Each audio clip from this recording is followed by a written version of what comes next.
Not every journey starts with a map.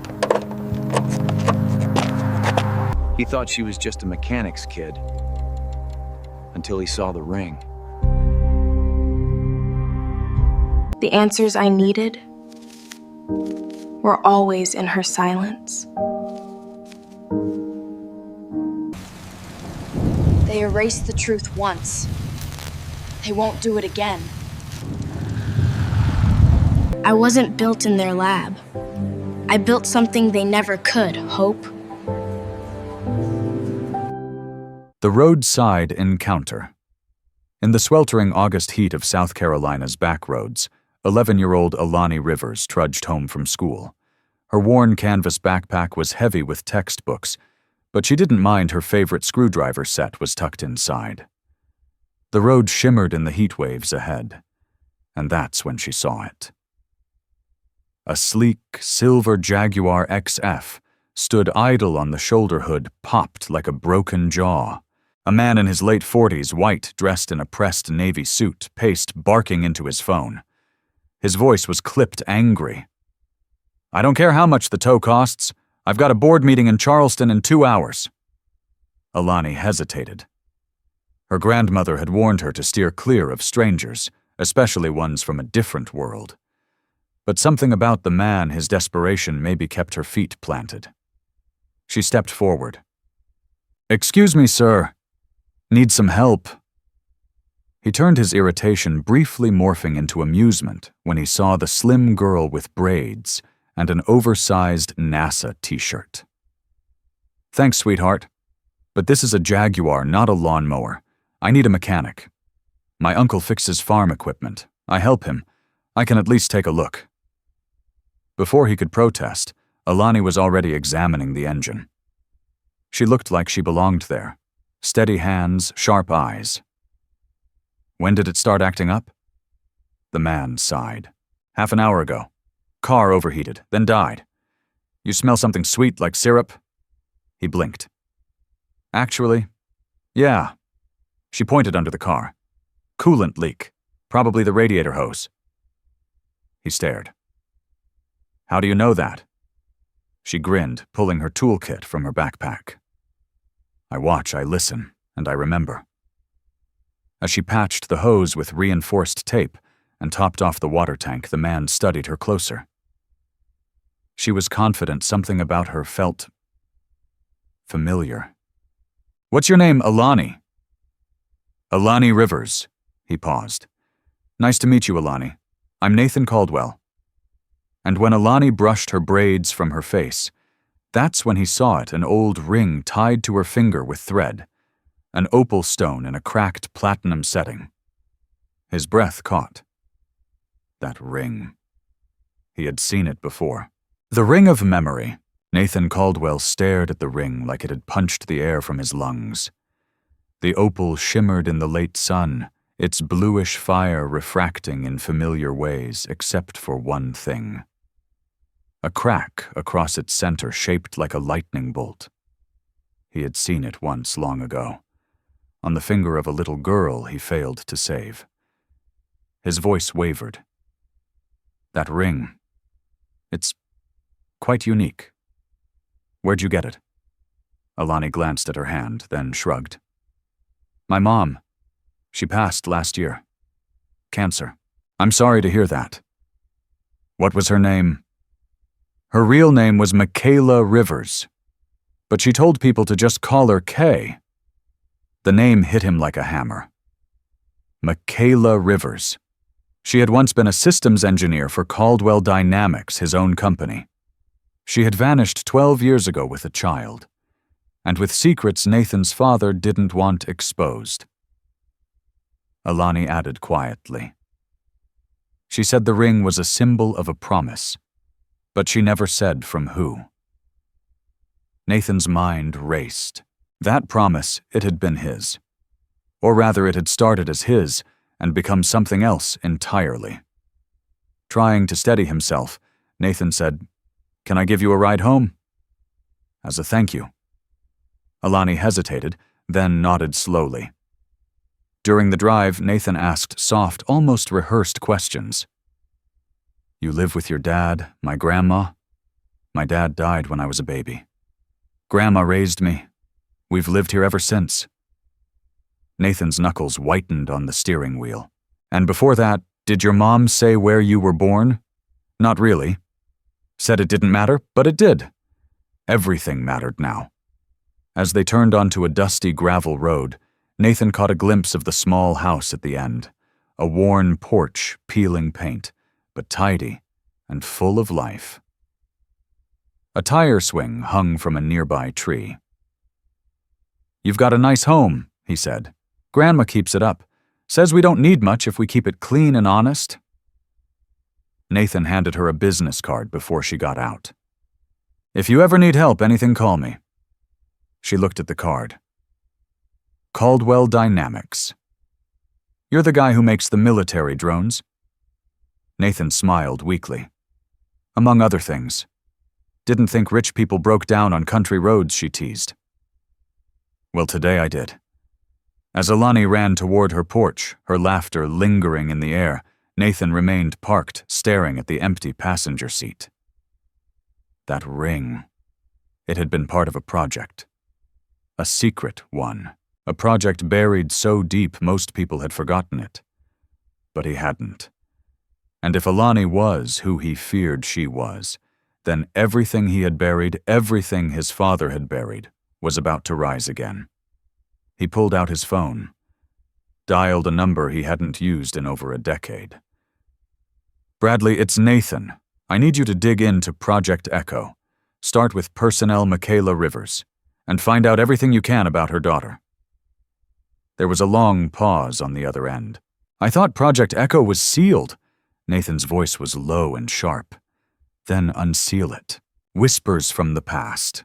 That night, as cicadas buzzed in the humid dark outside, Alani sat in her grandmother's kitchen legs, swinging from the old wooden stool, her fingers still greasy from fixing the Jaguar.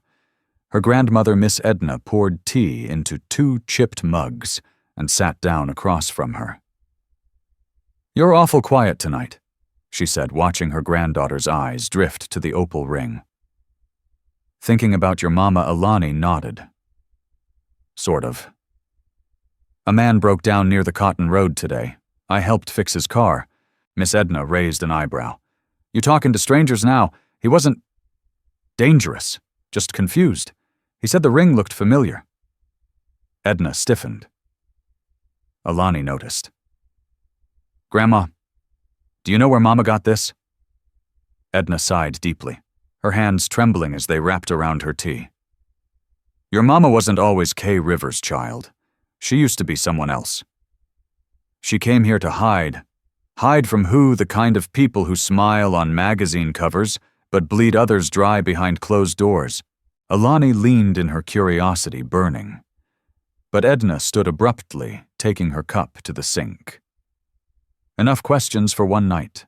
Some things sugar are safer left in the dark. Meanwhile, 50 miles away in Charleston, Nathan Caldwell stood in his study, the lights low, the city skyline blurred behind thick glass. His assistant, Bradley, sat across from him, face-pale folder in hand.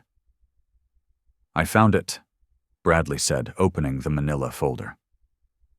Project Echo. It was initiated by your father in 2008, officially a talent identification initiative for underprivileged children. But it was anything but innocent. He handed Nathan a grainy photo. Michaela Rivers, young, smiling in a white lab coat, held a toddler, a baby with wide, curious eyes and a distinct curl pattern. Her daughter, Alani. Bradley continued. Michaela discovered the real purpose of Echo. Your father and his board were collecting children with abnormal pattern recognition abilities, spatial intelligence machine empathy. Some tested off the charts. Nathan's stomach turned. They weren't just monitoring kids, Bradley said. They were conditioning them. Michaela tried to stop it. She escaped with one of the children. Her own. Nathan closed his eyes. "That's why she disappeared," he whispered. Bradley nodded.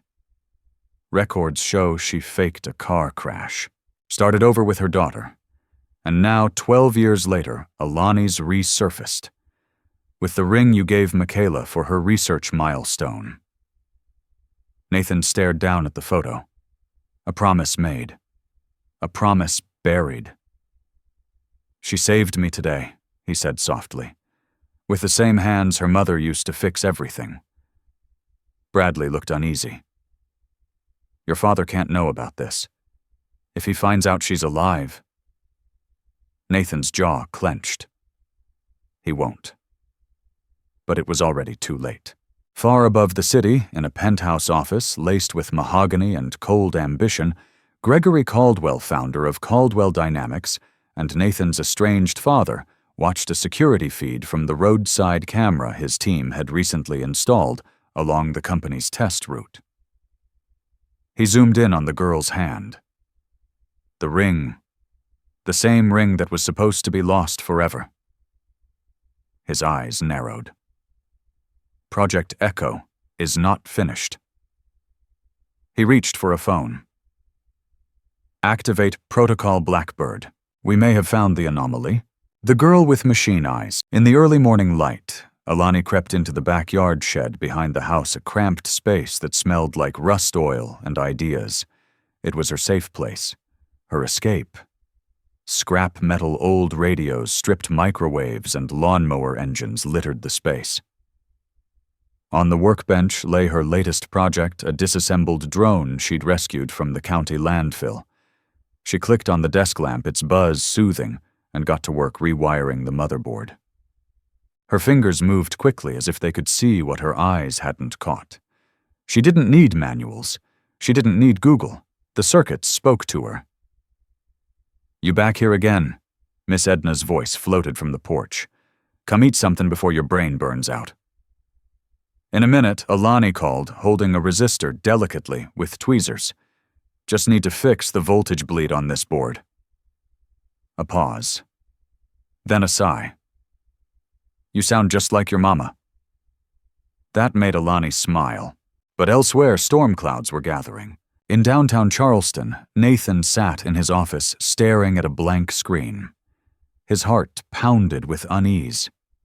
He had spent the night reading every document from Project Echo, and none of it felt real.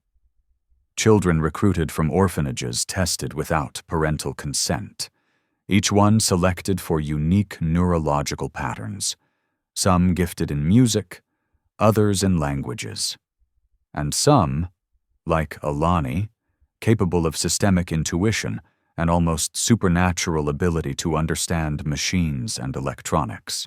There was even a term in one report: machine empathy. And there, buried deep, was a note in Michaela's handwriting: patterns, Article 17, strong moral compass. Rejects coercion. Response to trauma unknown, potentially uncontrollable. Pattern 17. Alani. His phone buzzed. Unknown caller. He picked up. Mr. Caldwell came, a gravelly voice. "This is Special Agent Dana from the Federal Ethics Task Force. We've had a complaint lodged regarding suppressed research and missing persons related to a 2008 initiative called Project Echo." Nathan's blood turned cold. "We've received evidence suggesting your company concealed unethical child experimentation," Dana continued. "Your name is not directly implicated, but your father's is. We'd like to speak with you off the record for now." Nathan's heart pounded. He had two options: protect the empire his father built, or destroy it to protect the girl who unknowingly held the truth. He looked at the photo of Michaela again. "I'll talk," he said. "But first you need to protect someone. Her name is Alani Rivers, 11 years old. She's the key to all of this, and if my father finds her first, she won't be safe." Back in the shed, Alani flipped the switch. The drone's red light blinked on. She smiled as its rotor whirred to life for the first time in years. She leaned in, observing its movement, and didn't see the black SUV pull up down the road. Inside the vehicle, a man in a dark suit raised binoculars. "She's alone. The grandmother's inside. He touched the earpiece. Target confirmed. Project Echo Anomaly located. Authorization requested for extraction. The reply crackled over the line. Do not engage yet. Caldwell wants her brought in alive and cooperative. The man nodded. Understood. But Alani, oblivious to the shadow moving closer, was already planning her next project. Something inside her told her. She was being watched. She just didn't know yet who was watching or how far they were willing to go. Things they never told me. The next morning, Alani awoke with a strange tightness in her chest. A feeling she couldn't name but couldn't shake either. Breakfast felt different too. Miss Edna was quiet, spooning grits into bowls with trembling hands. No gospel radio playing in the background. No humming. Something was wrong. Grandma Miss Edna flinched. Yes, baby, you okay? She forced a smile. Just tired? Couldn't sleep. Alani stirred her spoon in silence, then suddenly asked, Who was my mom hiding from Miss Edna? Froze. I know she was scared of something. I know she changed her name and mine. You never told me why. The room went still. After a long pause, Miss Edna pushed her bowl aside and reached into the drawer near the stove. She pulled out a weathered envelope, its paper brittle and yellowed. The name Alani was scrawled across it in Michaela's handwriting. She made me promise not to give this to you until the day came when someone started asking questions. When someone noticed the ring. Alani's fingers trembled as she opened it.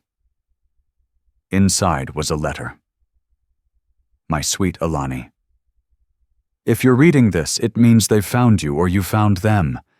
Either way, it's time you knew the truth. You were born into a world that wanted to use you. Your gifts, your brain, your instincts, they scared the wrong people.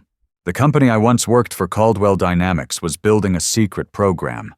They wanted to find children like you and make them into weapons, machines who never questioned orders. But you were never a machine. You were always more. I ran because I couldn't let them take that from you. I ran so you could have a childhood, so you could grow into yourself freely. But now I fear they'll try again. If they come, don't trust them. Not unless their actions prove otherwise. You'll know who to believe by what they choose to do, not what they promise. Tears blurred Alani's eyes. Her mother had always seemed anxious, always looking over her shoulder. And now she knew why. They were hunting us, she whispered. Miss Edna nodded, her voice raw. She sacrificed everything to protect you.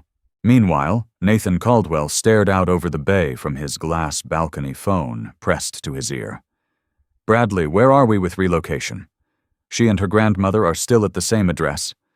Surveillance reports unusual vehicle activity. SUV parked for over 3 hours down the block last night. No plates. Nathan's jaw tightened. They're closing in. He rubbed the bridge of his nose, then said, Initiate the safe house protocol. Get her out of there before they move. And your father Nathan's voice was sharp. Leave him to me. Back in Florence County, the black SUV had returned. Same tinted windows. Same silent motor. The man inside watched the house again, sipping coffee from a silver thermos. Inside the shed, Alani was packing tools into a duffel bag. The drone she'd restored sat in the corner, now upgraded with sensors, stabilizers, and a custom-coded navigation system she'd written herself. She paused as her fingers grazed the opal ring. Was I ever really just a kid? She whispered to herself. The moment of stillness was shattered by the sound of tires crunching gravel. She peeked out the window and spotted the SUV rolling forward, slow and deliberate. Her heart kicked into overdrive. Grandma, she screamed, bolting toward the house. Miss Edna appeared at the door, confused and afraid. Pack a bag, Alani shouted. Now the SUV came to a stop. One man exited dressed in all black, walking with a soldier's gait. Alani's voice trembled. "They're here." Then a silver sedan pulled up behind the SUV, and Nathan Caldwell stepped out. He raised his hands slowly. "Alani, don't run. I'm not here to hurt you." Miss Edna stood in the doorway behind Alani, holding a rolling pin like a weapon. "You brought them here." Nathan shook his head. "I've been tracking them, trying to stop them. But they're not from me, they're from him. My father." The man in black reached for something inside his jacket. Nathan shouted, "Get back inside." Alani shoved her grandmother into the doorway and slammed the door shut behind them. A shot rang out. Glass shattered. Nathan ducked behind the car. The man was gone. The SUV roared off. Inside the house, Alani crouched by the kitchen counter, heart racing. Miss Edna clutched her hand. "You all right?" "No," Alani breathed. "But I think we've just started a war. The safe house and the storm." The safe house was nothing like Alani expected. Tucked deep in the Blue Ridge foothills of North Carolina, it looked like a quaint bed and breakfast from the outside painted shutters, flower boxes, and even a wraparound porch.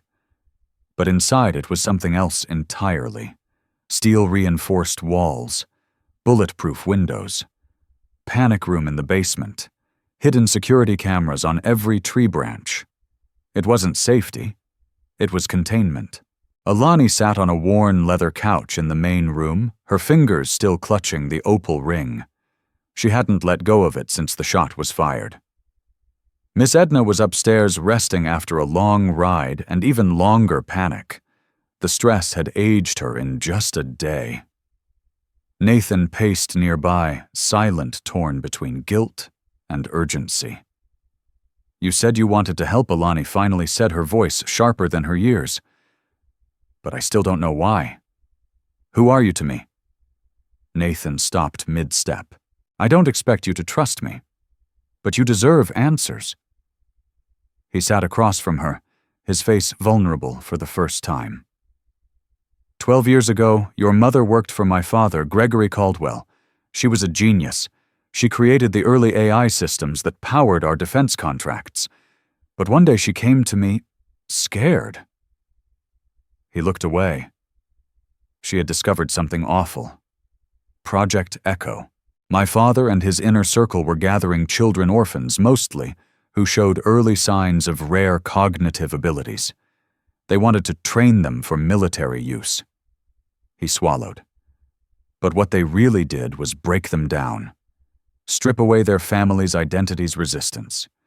Build soldiers from kids who never knew anything else.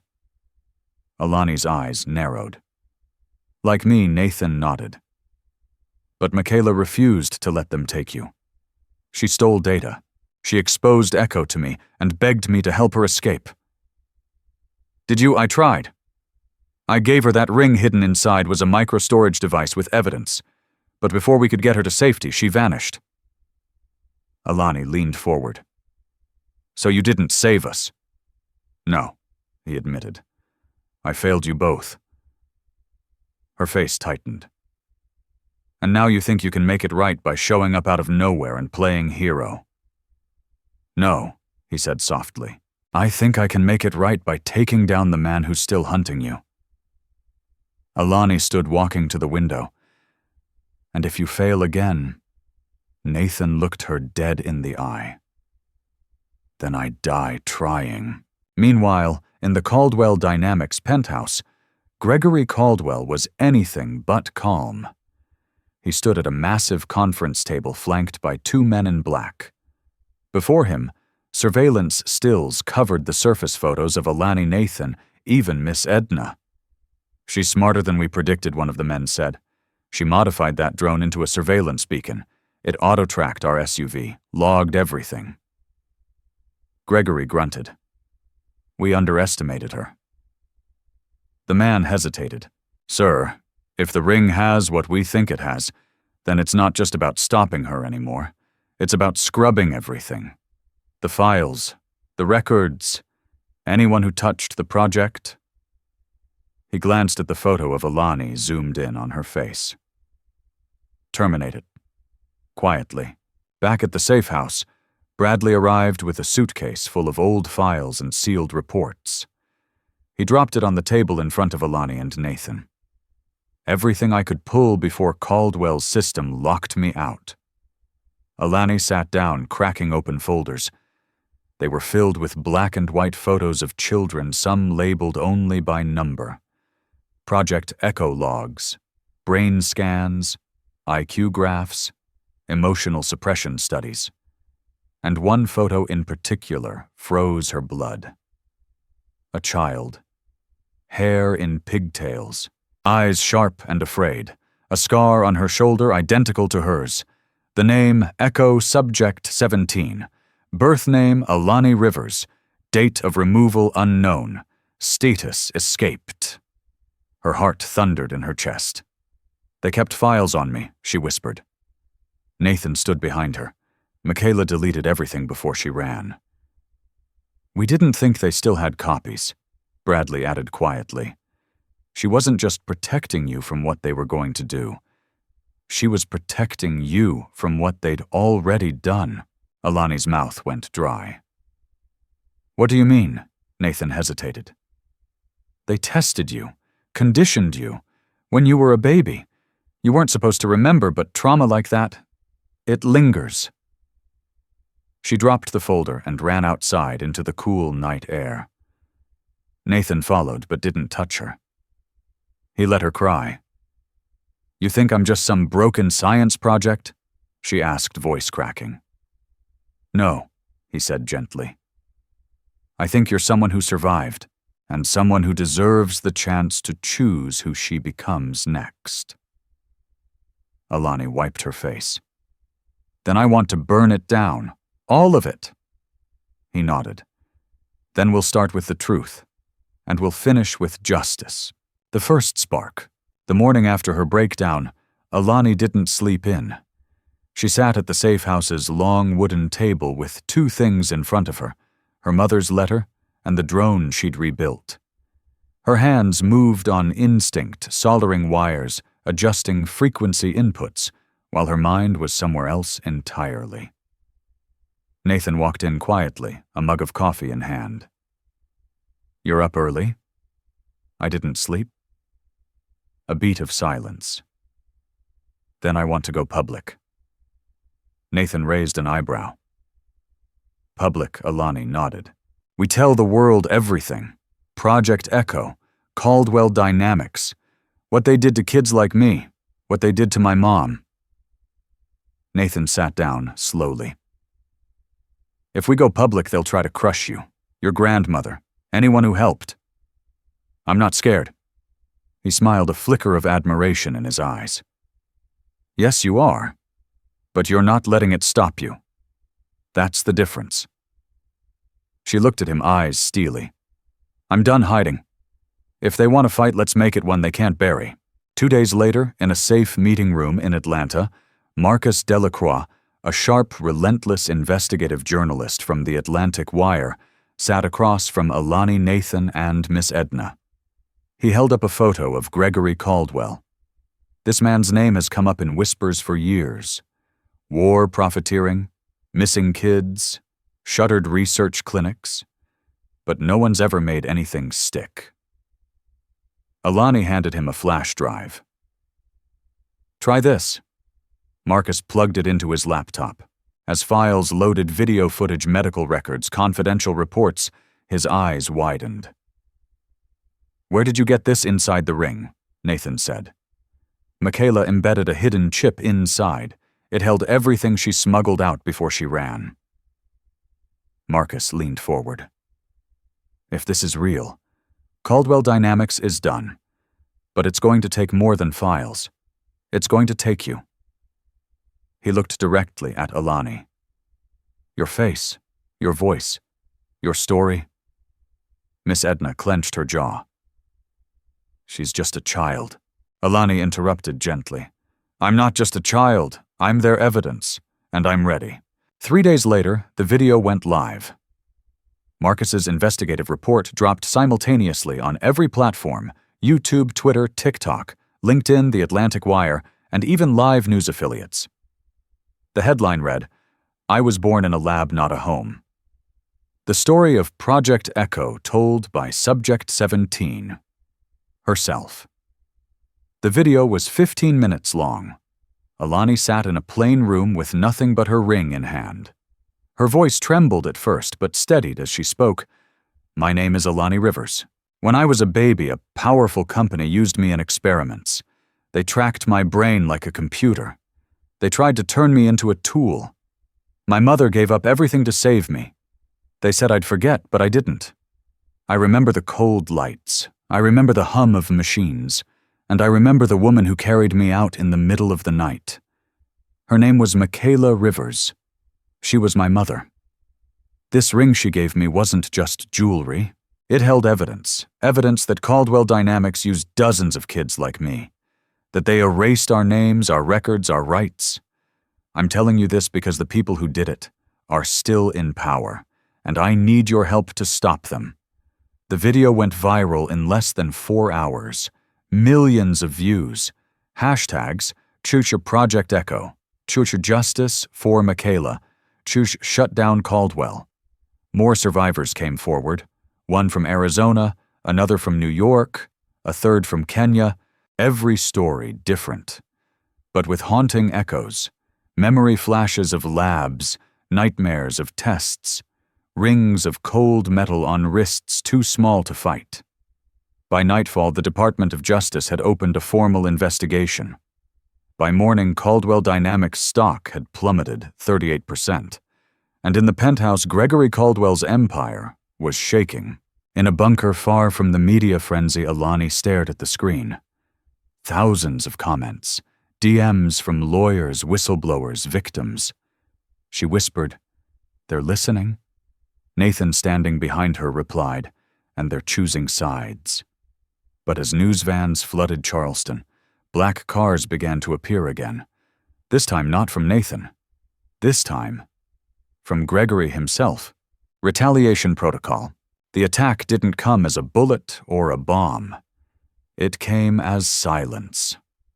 The next morning when Alani woke up, the internet was gone. The power flickered. Her tablet refused to connect. The video that had gone viral the night before was now marked "Removed for violating terms of service."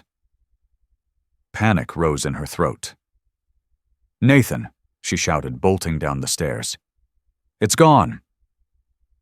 They took the video down. Nathan was already in the living room phone, in one hand, pistol on the table in front of him. His jaw was tight, his shirt untucked. "They didn't just pull the video," he said grimly. "They shut down every trace of the story. Marcus Delacroix's entire channel is offline. His blog has been wiped, Twitter account locked, his phone's off." "Wait, are you saying they silenced him? Not just him?" Nathan tossed her a printed headline. "Journalist hospitalized after break-in suspected home invasion." Alani's hands trembled as she read. Marcus had been attacked the night before. Concussion, broken ribs, files stolen. "No suspects. They're erasing the evidence," she whispered. "They're coming to erase me." Miss Edna entered the room with wide, furious eyes. "We need to move again." Nathan shook his head. "Nowhere is safe unless we make it safe." He looked at Alani. "You ready to fight back?" She nodded. "Then we do what they're not prepared for. We go analog. We go loud. We go everywhere." Over the next 48 hours, they launched a counteroffensive old school. Nathan used burner phones to contact underground journalists, civil rights attorneys, independent radio hosts, and hacktivists. Alani, meanwhile, prepared something else. In the safe house basement, she worked night and day reconstructing the video from the ring's chip and reprogramming her modified drone. But this time she didn't just want it to fly. She wanted it to broadcast. She rewired the drone's onboard camera to sync with a miniature hard drive, created a looped playback, and linked it to a short-range analog transmitter. Then she climbed to the roof of a university building in Raleigh, one of the tallest in the region, and released it into the sky. Within 10 minutes, the drone hovered over thousands of people walking through the city center. Suddenly, all nearby devices, TVs in shop windows, portable radios, even old car dashboards flickered to life with her face. My name is Alani Rivers, and if you're seeing this, it's because they tried to silence me. Across the southeast in city after city, the feed spread. College campuses, train stations, county fairs, parking decks, everywhere the drone passed, the truth returned. This time they couldn't click it away. They had to face it. Back at Caldwell Dynamics, Gregory Caldwell stared at a wall of monitors, watching in stunned silence as the footage played in dozens of public spaces. He turned to his security chief. "Shut down the drone. We're trying. It's encrypted and mobile. We can't catch it." Gregory's lip curled. "Then switch to phase 3. Make it personal." The chief hesitated. Phase 3 wasn't designed for minors. Gregory's stare turned to ice. She stopped being a child when she went to war with me. That night, Miss Edna walked into Alani's room, where the girl sat alone, wrapping her fingers in gauze after slicing herself on a wire. Her voice was soft. "Your mama would be proud of you, but she'd also be scared. I know. You've become more than they ever expected." Alani looked up, her eyes sharper than her age. "That's why they're afraid." Miss Edna stroked her granddaughter's cheek. "Just promise me one thing. Anything. If they take me or Nathan or everything you've built, promise me you'll keep going. Promise me you'll finish this." Alani swallowed hard. "I will." Across the city, someone slipped into the safe house perimeter under cover of dark. Laser cutter in one hand, silenced pistol in the other. Gregory wasn't bluffing. Phase 3 had begun. The night they came, the first sound was a subtle click, like a door latch failing to hold. Alani shot up in bed, her instincts honed by fear, and survival kicked in instantly. She grabbed the old walkie-talkie Nathan had given her, pressed the button, and whispered, "Level red." Intruder inside. Silence. Then static. Then a sharp crack, a gunshot from downstairs. She bolted for her emergency crawl space, a narrow utility closet behind the headboard, built for moments just like this. Inside the dark, dust-filled space, her breath came fast. She clutched the opal ring tight in one hand, her drone controller in the other. Outside footsteps creaked the floorboards. Slow. Methodical. Downstairs, Nathan rolled behind the kitchen counter, blood pooling near his shoulder. He'd taken a bullet grazing his left side while protecting Miss Edna, who now lay still behind the couch, unconscious but breathing. The masked intruder moved like a shadow, dressed in black tactical gear, no insignia, no face. Nathan raised his sidearm with a trembling hand. "You won't touch her." The intruder didn't respond, just advanced, calm and lethal. Then whirr. A high-pitched mechanical buzz filled the house. The drone. From the hallway, the custom-built quadcopter zipped into view, its modified propellers, slicing the air, emitting a blinding LED strobe and piercing tone enough to disorient anyone nearby. The man staggered backward, covering his ears. Alani emerged from behind a panel in the hallway wall, wielding a handheld EMP device she had secretly built from a broken microwave and old generator core. She pressed the trigger. Pop. The intruder's night vision goggles fried instantly.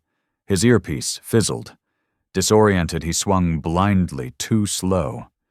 Nathan tackled him from behind, slamming him to the ground as Alani ran to check on her grandmother. "Grandma," she whispered, brushing a hand across Edna's forehead. A groggy moan. Alive. Alani let out a breath she didn't know she'd been holding. Behind her, the intruder groaned, as Nathan zip-tied his hands, face bloody and mask half torn. "You're not a hired mercenary," Nathan said coldly. "You're corporate. I see the barcode on your wrist. My father's Black Cell unit." The man didn't reply, but the look in his eyes was all Nathan needed. "We're done running," he growled. By dawn, the safe house was crawling with federal agents, real ones this time. Alani sat wrapped in a thermal blanket beside her grandmother, who was resting on a portable oxygen tank. Nathan, now bandaged and leaning on a cane, spoke with Special Agent Dana.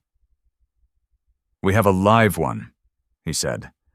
"Ex-Caldwell enforcement. We have blood samples, surveillance tapes, and body cam footage from the drone." Dana nodded grimly. "This is enough to trigger arrests at the top. You'll have federal protection, witness status. But the trial will take time."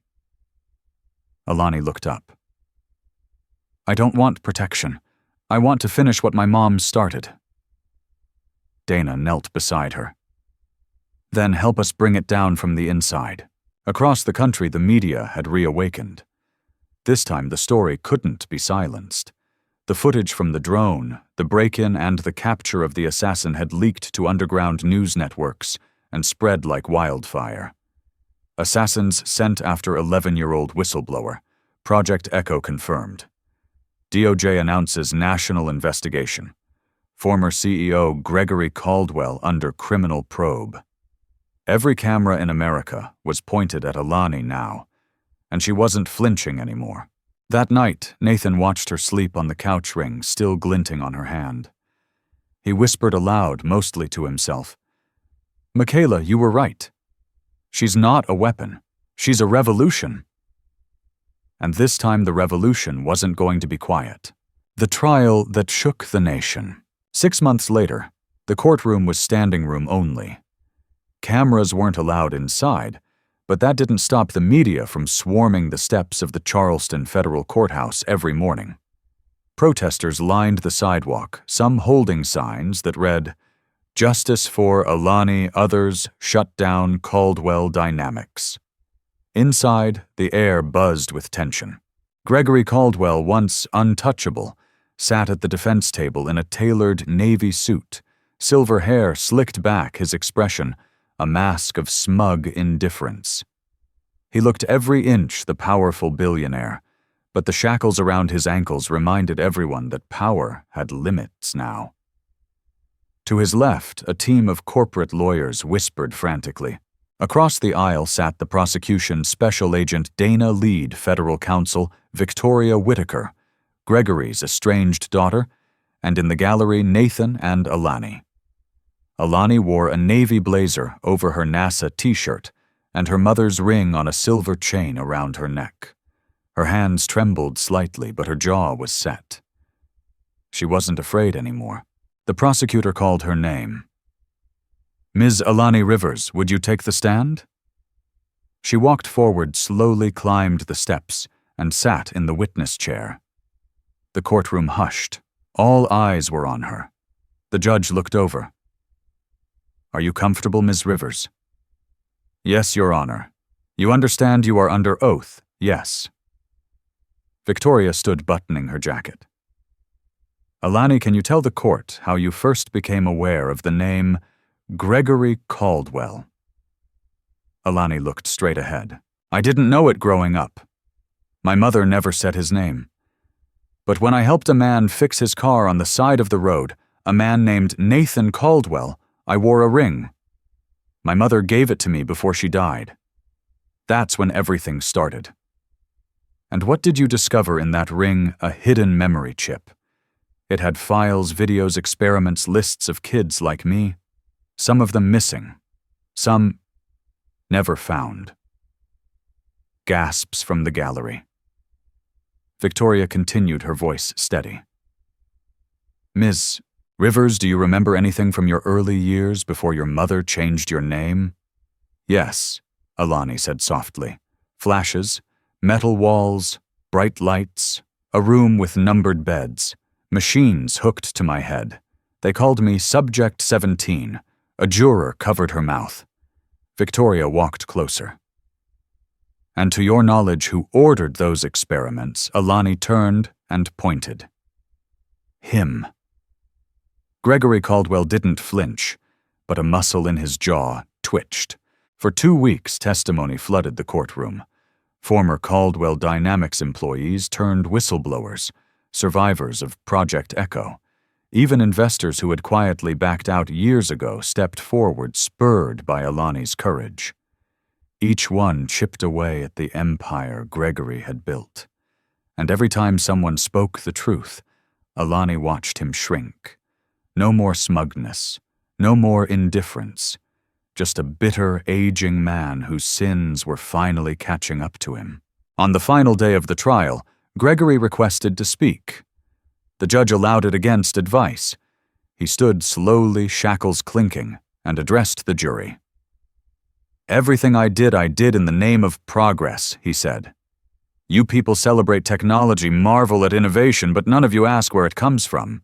He gestured to Alani. "She was a prototype, a perfect one. You want to vilify me, fine. But I created brilliance. I created results." Alani stared at him, unblinking. "You didn't create me," she said, her voice echoing through the room. "You tried to erase me, and all I ever wanted was a chance to just be." 3 hours later, the jury returned. Guilty. On all counts: conspiracy, illegal human experimentation, attempted assassination, obstruction of justice, and racketeering. Sentencing life in federal prison without parole. Gregory Caldwell didn't flinch when the gavel fell. But as he was let out, he turned one last time toward Alani and said, "It's not over. There are others like me." She met his gaze with calm fire. "Then I'll find them too." Outside the courthouse, a crowd roared. Alani stepped out beside Nathan, Miss Edna, at her back. Flashbulbs exploded, microphones extended, voices shouted questions. "How does it feel to bring down a billionaire? What's next for you?" "Alani." She took a breath, then spoke clearly.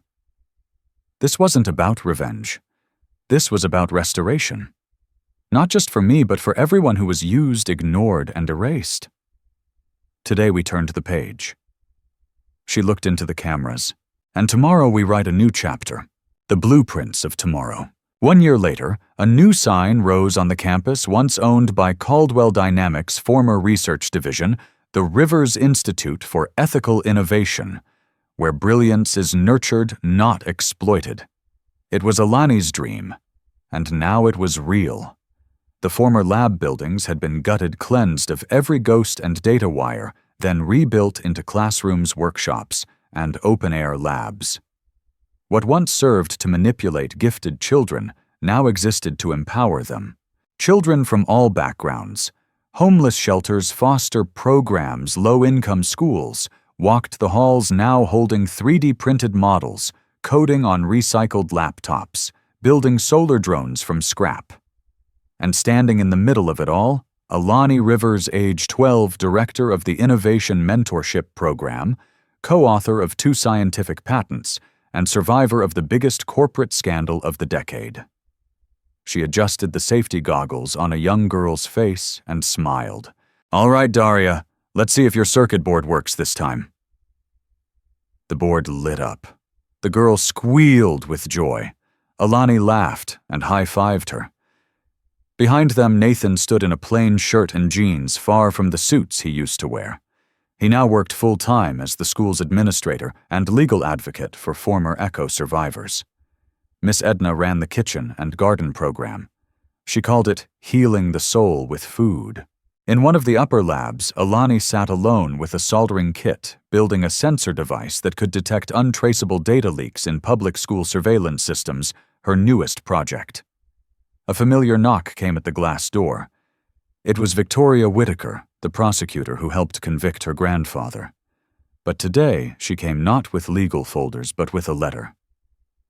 "You should read this," she said gently. "It's from someone you helped without knowing it." Alani opened the envelope and read, "Dear Alani, I was in a camp in northern Arizona when your video went viral. I always thought I was crazy for remembering the machines, the electrodes, the white coats, but you helped me realize it was real. You gave me the courage to step forward, and now I'm learning again. I've been accepted to a school for neurodivergent students. Thank you for giving me back my name. Jace R. Alani placed the letter gently in her drawer beside her mother's, and a small printed still of the drone video. Later that night, under the warm lights of the Rivers Institute's open field, Alani stood before a gathering of students, teachers, and visiting families. I used to think this place was cursed, she said, that it was built on cruelty and pain. But then I realized something my mom once said was true. Broken things can be fixed. Broken people. They choose if they want to heal.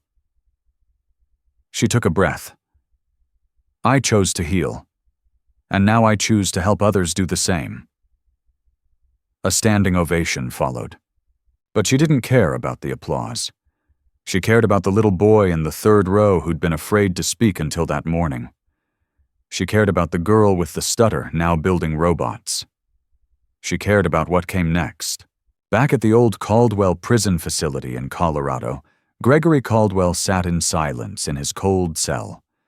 The name Caldwell had been stripped from every building. His fortune confiscated.